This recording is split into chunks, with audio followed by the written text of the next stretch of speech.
ये देखो मलाखड़ा गुजर ये 5 सालों से ये लगा रहे हैं। इनका मकसद है कि मल सकाफत को उजागर भी करते हैं और ये मल ऐसी सकाफती रांद है जो कई दहाई से सिंध के नाम पर मशहूर है।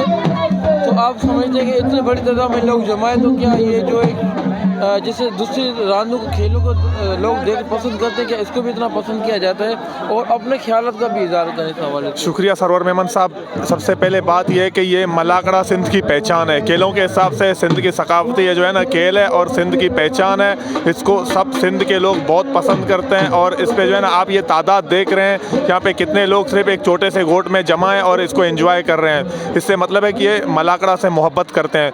मैं यहाँ एजाज़ हनीफ खासकली और उनकी पूरी टीम को मुबारकबाद पेश करता हूँ कि वो हर साल इस तरह के प्रोग्राम जो है अरेंज करते हैं और यहाँ के लोगों को जो है ना एक अच्छा माहौल फराहम करते हैं कि यहाँ के लोग मुस्तफ़ीद हों। खेलों की सरगर्मियों को ये लोग जो है ना हमेशा खेलों की सरगर्मियाँ मुनक्किद करते हैं और ये लोगों को जो है ना एंजॉयमेंट का भी एक जो है ना अच्छा सा माहौल फराहम करते हैं। और लोगों को बहुत से जो है गैर निसाबी सरगर्मी होनी चाहिए, लेकिन लोगों को ये लोग बहुत से जो है ना बुराइयों से बचाने के लिए इस तरह की सरगर्मियाँ मुनक्किद होनी चाहिए। हमारा भरपूर ताउन इनके साथ है। मैं तो चाहता हूँ कि हुकूमतों को भी, हुकूमत जितने भी हैं उनको इनकी सरपरस्ती करनी चाहिए और इस तरह के जो है ना ख़ास कर सिंध हुकूमत को मलाकड़े के लिए एक ग्रांट मंजूर कराने चाहिए कि जहाँ जहाँ भी मलाकड़ा हो वहाँ पहलवानों की भी माली इमदाद की जाए और यहाँ के जो ऑर्गेनाइज़र्स हैं उनको भी जो है ना बाकायदा अकोमोडेट करें। बहुत शुक्रिया।